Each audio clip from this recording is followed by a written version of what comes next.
Well, we've always prided ourselves on kind of being a little different from all the others, and I don't know, Satan's not on our mind too much, you know? They're considered to be one of the big four, the innovators of thrash, along with Megadeth, Anthrax, and Slayer. Metallica became a global phenomenon. They somehow survived the 80s and became kings of metal. From their debut record, Kill 'Em All, to the huge commercial success of the Black Album, Metallica are modern-day metal legends, and this is their story.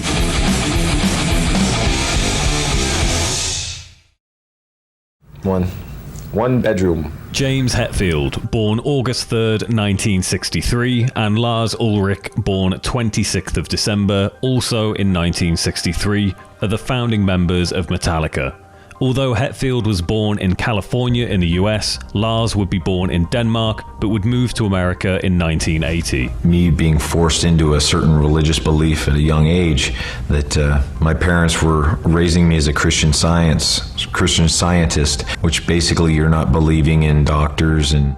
Hetfield was raised in an interesting environment, to say the least. With two older stepbrothers and a younger sister, James would be raised by parents that held faith in Christian Science, a set of beliefs governed by faith and spirituality, a faith that denounced modern medicine. It was difficult. It was very alienating for me as a child, being raised this religion, and how I couldn't attend certain health classes at school. You know, when you're in elementary school, you wanna be hanging out with the buddies and doing stuff together. And this is something that largely impacted James's early childhood and school years. Not only would his parents refuse to take him to a doctor if he was ill, but he was also told not to attend health class in school as they didn't want him to learn about modern medicine or biology. It didn't make me feel a part of this earth, really. It actually really alienated me, just as silly as it sounds, but it really did.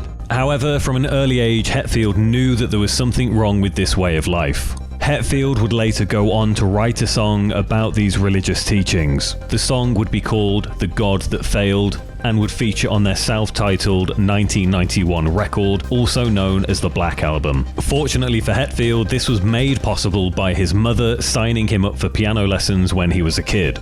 Although Hetfield didn't really enjoy his 2 years learning the instrument, due to the teacher making him learn classical pieces, he said it did help him to train his hands for the guitar. This would eventually lead him to joining two bands in high school, Obsession and Phantom Lord. Although they didn't amount to much, Phantom Lord would become a song title on Metallica's debut record, Kill 'Em All, released in 1983. I grew up in a very bohemian situation in Denmark. I don't know if poor is the right word. You know, Denmark is a social democracy working. I grew up poor in the friendship area. I was a bit of a loner, kind of alienated, and just enveloped myself in music. My dad was a professional tennis player, so I grew up in the world of tennis and traveled around on the tennis circuit all over the world. And in Denmark, I was actually in the 12 and 14s. I was ranked in the top 10 in the country. Lars Ulrich was born in Denmark to his Danish family. His father, Torben Ulrich, was a professional tennis player, and his father before him, so it's no surprise that Lars would initially follow the same career path. Lars was heading towards becoming a professional tennis player, where he ranked high enough to be one of the best tennis players in his home country. Lars would soon realize his passion for music far outweighed his ability to play tennis. When Lars moved to the States in 1980, he couldn't even land a spot on his high school tennis team, so instead he delved headfirst into his love for music and decided he wanted to form a band. Lars had had a thirst for metal ever since his father took him to a Deep Purple concert in Copenhagen when he was just 9 years old. This would be Lars's gateway experience into discovering Iron Maiden, Motorhead, Diamond Head, and more. He'd been bitten by the rock star lifestyle. Lars's mother and father fully supported any path he wanted to take, so he chose the path of Metallica and naturally decided to form a band in pursuit of that dream. Although tennis ran through the Ulrich blood, music was also a huge part of the Ulrich family home, with Lars's father Torben even writing about music for Danish newspapers. Whilst Lars saw tennis as his day job and music as his hobby, it wouldn't be long before Lars started to play drums at around the age of 14. When Lars moved to the States, he wanted to join the tennis team at Corona Del Mar High School in Newport Beach, California, but he also got busted for smoking pot there, so it seemed Lars had already chosen the rock and roll lifestyle over tennis. It became pretty clear early on that it was just a bit more of a challenge and just trying to go for something that was just not so like what everybody else is doing, and it's kind of more fun. Metallica would officially form on October the 28th, 1981, after Lars placed an ad in a local magazine called The Recycler some months before. James Hetfield was in a band called Leather Charm with Ron McGovney, who would become the first bass player for Metallica. It would be Hugh Tanner of Leather Charm who would actually reach out to Lars to set up the first meeting for what could become a new band. The first jam session, however, didn't go too well. Hetfield and Tanner weren't impressed by Lars, and they didn't even think that Lars was a good drummer. Lars wouldn't give up. He kept pestering James to start a new band, and the two things that brought them together was their love for the new wave of British heavy metal and the fact that they were both loners. When I don't get enough beverages, angry. Nasty. Lars was completely driven to succeed despite initially being rejected. He had even managed to convince a record label to release one of his songs on a compilation album, despite not even having a band or a song. All of a sudden, you get a song on someone's compilation record. This is what convinced James to officially start jamming with Lars. Hetfield was just as passionate about being in a metal band as Lars was, and this was his big chance. This was the official formation of Metallica. Metallica now had a drummer, Lars Ulrich, a vocalist and guitarist, James Hetfield, and a bass player, Ron McGovney, who was living with Hetfield at the time. But there was still one important figure missing from the original lineup: Dave Mustaine. So for me, I never had anything that I needed to make up for myself. I was already starting from less than zero, so everything was just a blessing because I was homeless. I panhandled, I've gone without. Mustaine would respond to an advert looking for a lead guitar player, and when he showed up to the audition, James and Lars instantly gave him the job. Mustaine didn't even have to play. Lars and James looked at Mustaine's expensive gear and just assumed he'd be a great fit. Metallica was officially ready to dominate the world. Metallica hadn't exactly gotten off to a great start. James wasn't a huge fan of Lars as a drummer. Lars only seemed to be playing drums because his tennis career had failed, and it would later transpire that Ron McGovney was just along for the ride. Not only this, but Dave Mustaine would become a nightmare for the band to deal with. However, before this chaotic lineup even formed, Lars and James were recording demos in Ron's garage. One Metallica demo, No Life Till Leather, caught the attention of a concert promoter and record store owner by the name of John Zazula. Someone forced it on me, like you said, and I said, okay, I'll put it on. But when I put it on, it was like lightning. At first, he was reluctant to even listen to this demo, but when he did, it changed the course of metal history forever. I was like flipping out. I went to Marsha. This is the greatest thing. This is America's answer. I just said to Motorhead. After hearing the demo, Zazula knew he had to be part of this legacy. He knew Metallica were going to change the face of heavy metal.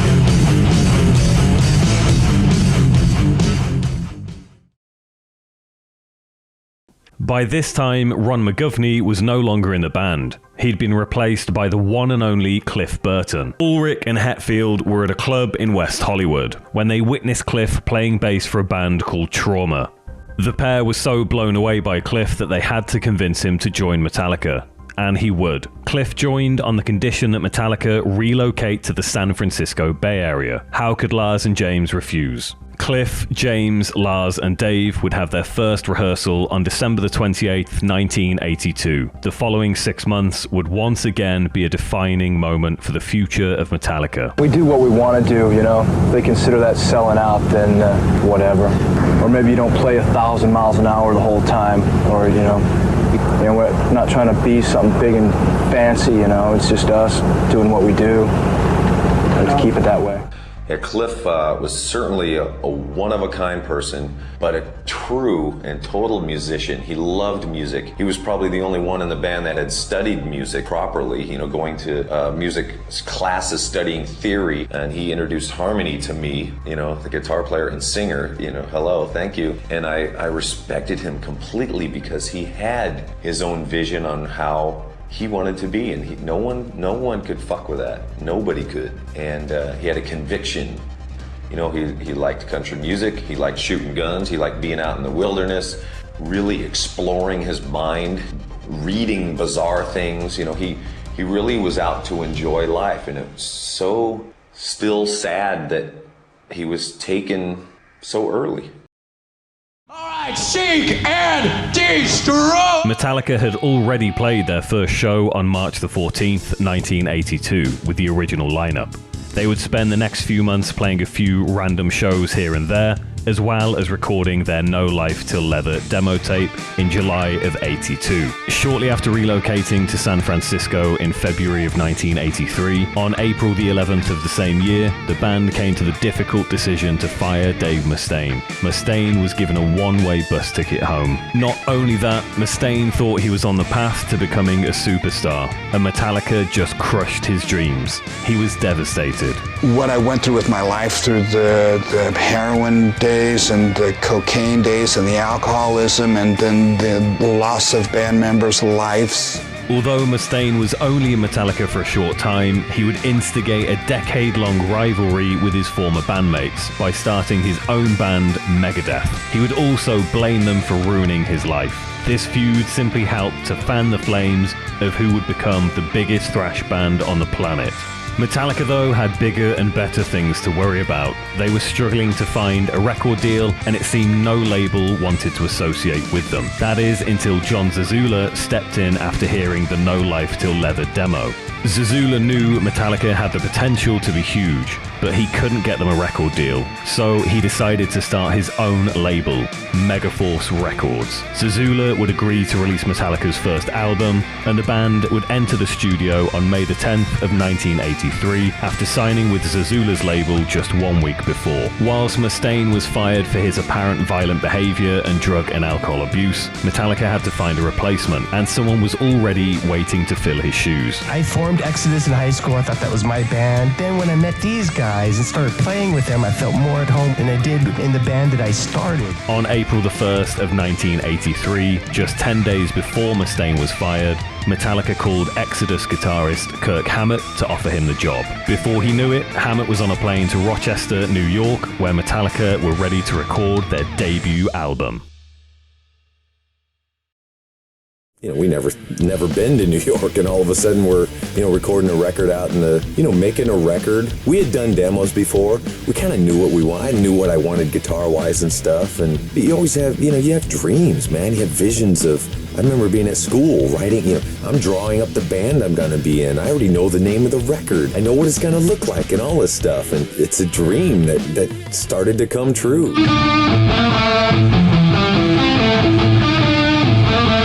It seemed Metallica had finally seen a light at the end of their chaotic tunnel, but their debut album was at risk of never even being released. Whilst John Zazula had granted the band $15,000 to record their debut record in Rochester, New York, retail distributors refused to stock it. The now iconic red and black cover with a bloody hammer that came to be Kill 'Em All was originally a dagger fisting upwards from a toilet, and Metallica wanted to name the album Metal Up Your Ass. It's easy to see why retailers didn't want this on their shelves. It would be Cliff Burton that would give Metallica the idea for a revised name. When talking about a specific record distributor, he said, "Those record company fuckers, kill 'em all." And according to Hammett, Cliff used to carry a hammer with him everywhere he went. and would randomly start destroying things. And so, Kill 'Em All was born.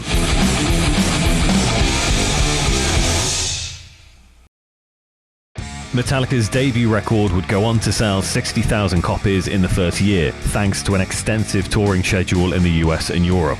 Whilst it didn't bring them commercial or financial success, it helped them to build their own audience, and word of mouth quickly spread. Not only would Kill 'Em All become an important record for Metallica, but it would also help to define a completely new genre of metal. Whilst bands such as Venom and Motorhead have also been accredited with the invention of thrash, it would be 4 bands known as the Big Four that would go down in history as the icons of the genre. These bands would include Metallica, I need help. I'm in terrible trouble and I need help. Slayer, Anthrax, and Dave Mustaine's Megadeth. Hetfield described Metallica's early sound as power metal. However, it's reported that the description of thrash metal was coined by a Kerrang! Magazine journalist in 1984 in reference to an Anthrax song, Metal Thrashing Mad.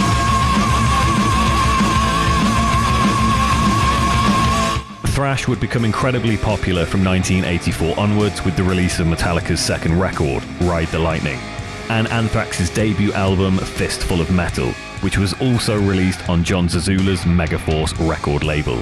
Sitting in interviews and talking about it, it just seems like when we do things, it just happens. Over the coming months, Anthrax and Metallica would not only become mutual record label partners, but they would also hang out together in London, where Cliff Burton and Scott Ian of Anthrax would end up getting arrested. Seems to be that way in a lot of these college stations. Put it over something. Good buzz going, good excitement. Metallica had caught the attention of the underground metal scene with their debut record. In 1984, Metallica would travel to Lars' home country of Denmark to record their second record, Ride the Lightning. This time, their budget would jump to $30,000, but it would be their last record with John Zazula's label. It became clear that while Zazula had the passion to promote Metallica, he didn't have the finances to back it up, and they would part ways shortly after.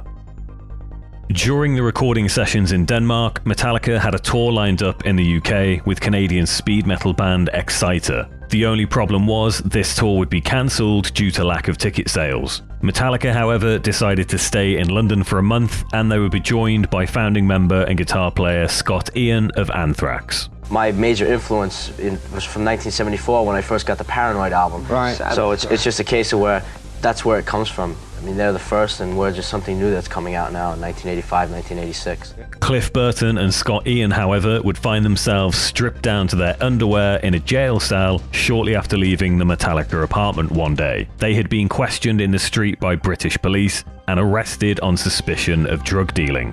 Not only this, the police would escort Cliff back to the apartment with 10 police officers in order to search the premises for any illegal substances. Unfortunately for Scott Ian, he spent several hours in a jail cell waiting for the police to find a huge bag of weed stashed under Cliff's mattress.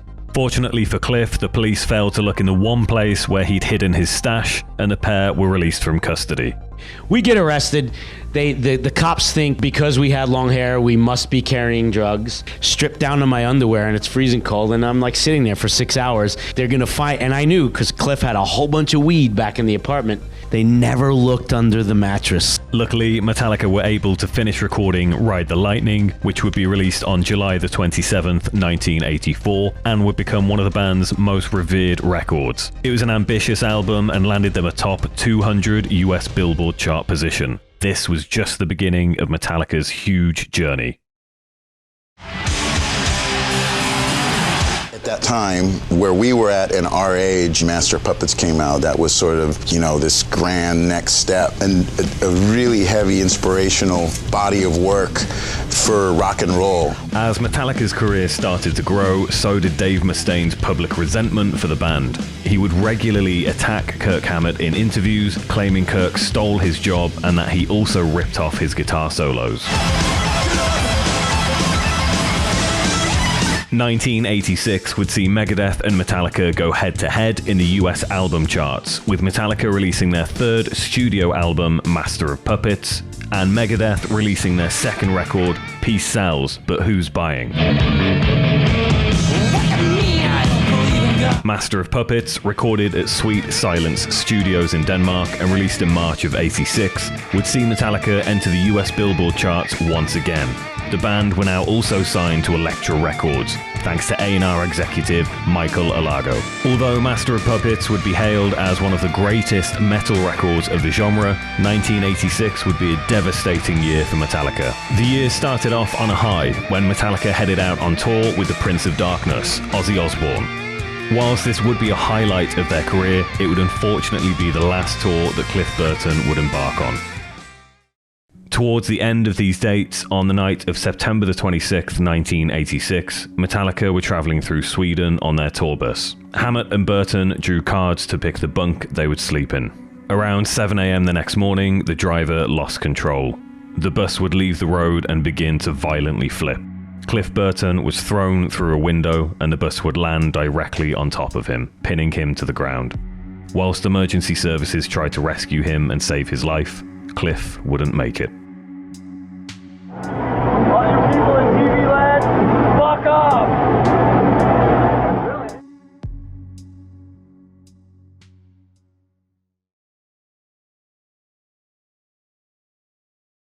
He really was out to enjoy life, and it was so still sad that he was taken so early.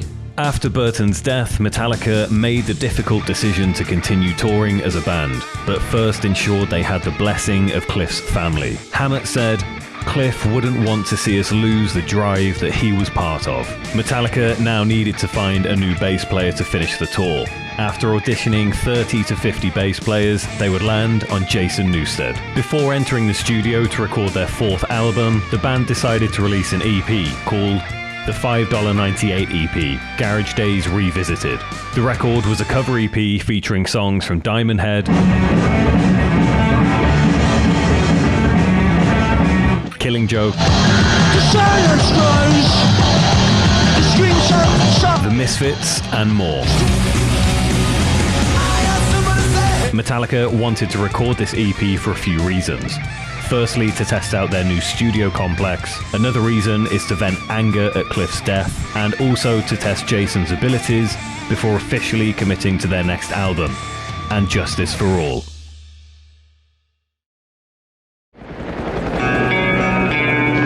Has suffered massive record. Recorded during the first few months of 1988 with producer Flemming Rasmussen, who had already worked on Ride the Lightning and Master of Puppets, and Justice for All would see Metallica land their first Grammy nomination for Best Hard Rock Metal Performance, but they would lose out to Jethro Tull. On the night of the awards ceremony, Metallica were waiting on the side of the stage, as everyone naturally assumed they would be winning the award.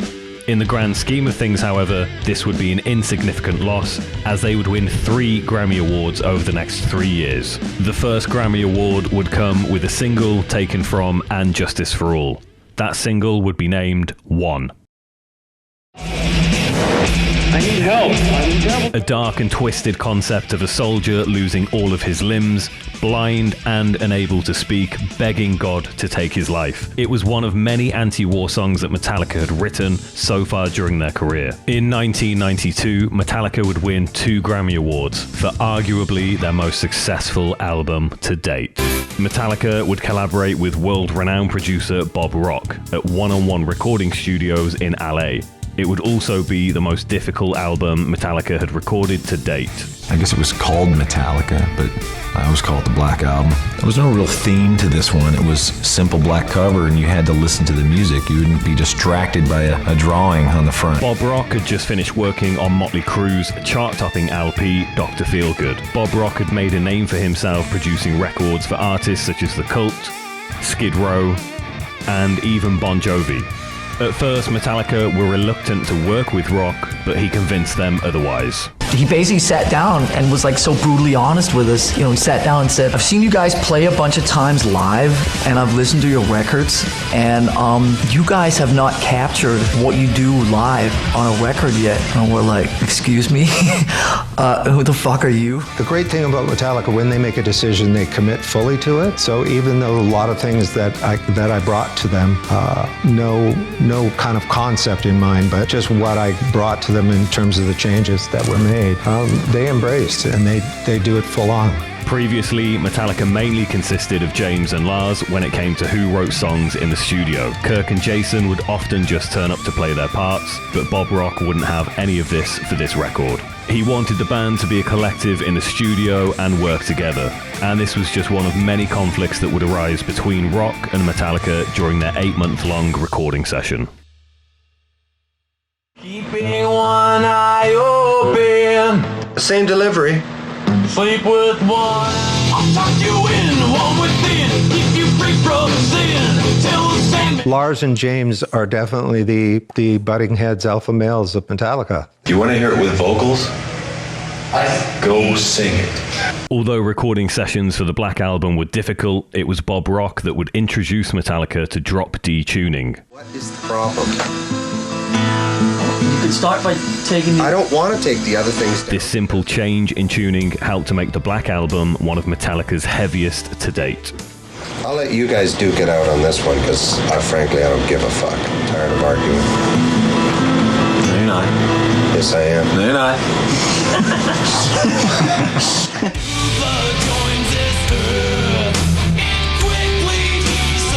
It seemed Metallica were taking things a bit more seriously with this record. They decided to move away from their thrash metal label and focus more on their writing style. Hetfield decided to revisit some childhood trauma in the studio. When James was just 16, his mother Cynthia would lose her battle with cancer. Due to her religious beliefs as a Christian Scientist, she refused any form of medical treatment, believing God would heal her. Still torn up emotionally all those years later, Hetfield wrote a song in anger at these beliefs, The God That Failed. Broken is the promise, betrayal, the healing hand held back by the deepened nail. Follow the God that failed. The lyrics to this song show how deep an impact James's early religious teachings had affected him. To lose his mother to what seemed like a betrayal of God must have been devastating and confusing. However heartbreaking this experience was for James, it helped to fuel his anger into the music of Metallica.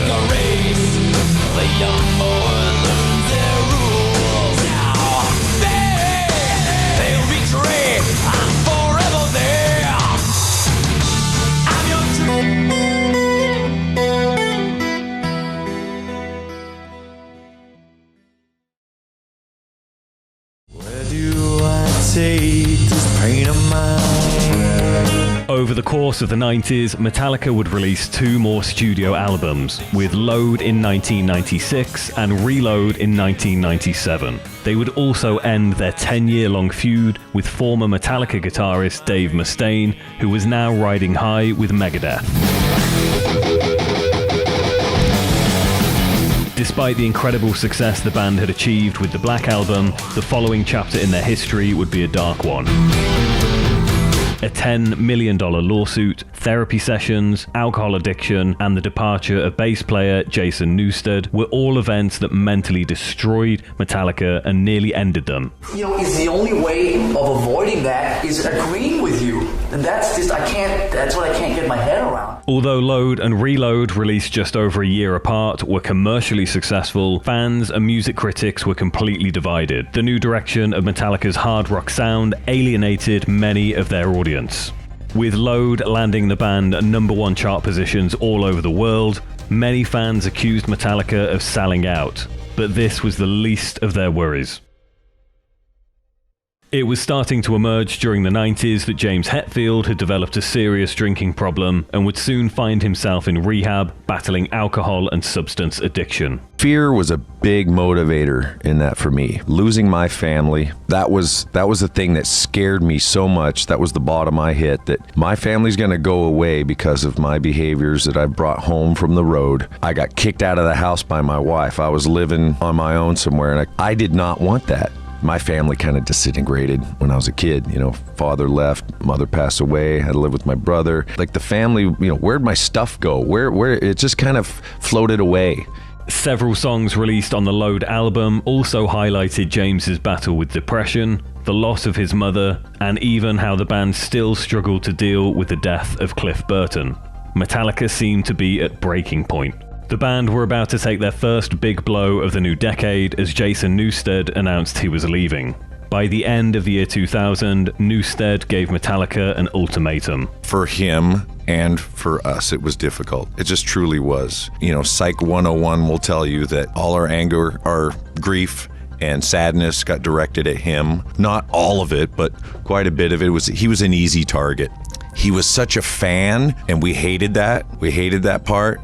Jason told the band he wasn't happy and wanted to take a year out to work on his side project, or he would leave. Lars, James, and Kirk, confused, angry, and upset, asked him to reconsider, but Newsted had already made up his mind.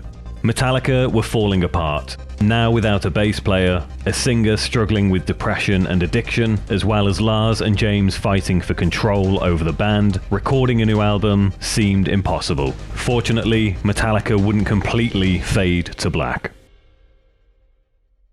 On April the 23rd, 2001, Metallica would enter the studio to record their 8th album, Saint Anger.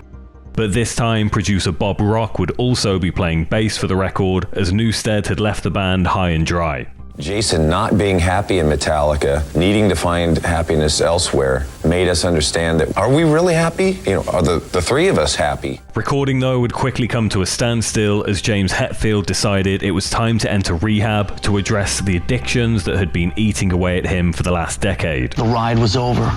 An awesome ride, 20 years, a lot of highs, 1 or 2 lows. What an amazing ride it was, but I think I started insulating myself to the possibility that maybe it had come to an end. Terrified of losing his family and destroying his band, he couldn't see another way out of the dark void he'd found himself in. I had to hit the bottom. I was pretty stubborn. I didn't learn. I had tried to stop for a year, and it just wasn't fun, so I went back to it. I had to have someone tell me, basically my wife threw me out of the house and said goodbye. It took that shock, and fear is a pretty good motivator. Because I certainly didn't want to stop drinking even then, but I knew that I couldn't live without my family.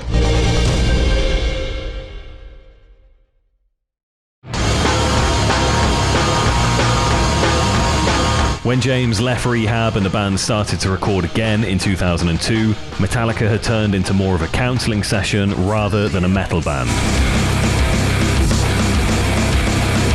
Metallica brought in a personal enhancement coach, better known as a therapist, called Phil Toll, to help the band work through their issues. James and Lars were starting to fight for power over the band as James's control issues had pushed Lars to breaking point.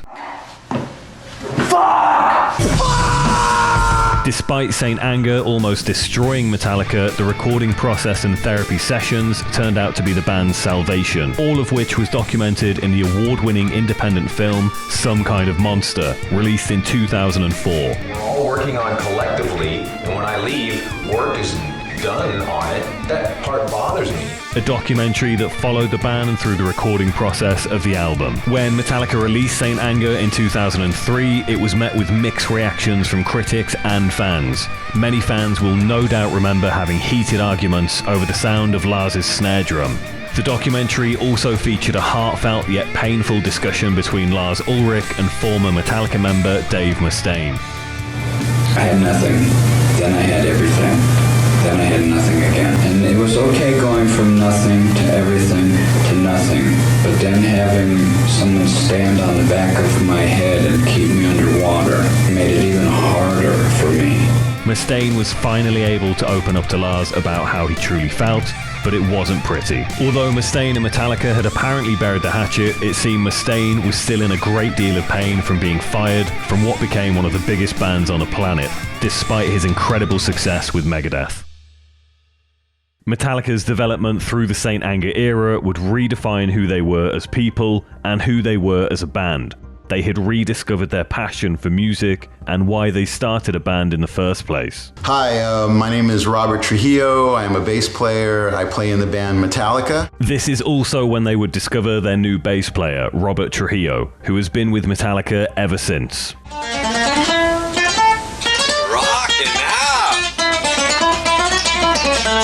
Trujillo, who had previously played with Suicidal Tendencies, Infectious Grooves, and Ozzy Osbourne's band for 7 years, was no stranger to life on the road and seemed to fit right in with the Metallica crew. From this point onward, Metallica would become a reformed group and go on to release another 2 outstanding albums: Death Magnetic in 2008, and more recently, Hardwired to Self-Destruct in 2016. Death Magnetic was written on the road whilst Metallica toured the Saint Anger album, and despite Death Magnetic accidentally being released 2 weeks early by a record store in Europe, the album would debut at #1 in the US and sell over 450,000 units in its first week. Hardwired to Self-Destruct would be Metallica's 6th consecutive studio album to land a #1 spot on the US Billboard charts. It would also be the first Metallica album to be released on their own record label, Blackened.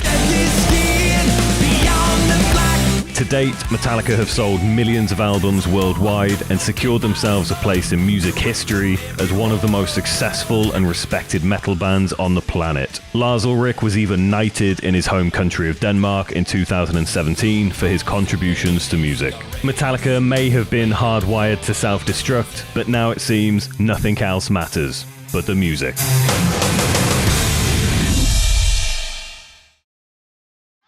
You can get an even more detailed look into the history of Metallica with these biographies, or check out their film, Some Kind of Monster. Metallica also have their own line of Funko Pop figures. Check the links in the description below for more information. If you'd like to support my channel, consider subscribing, becoming a member, buying some merch, or watch another documentary right here, right now.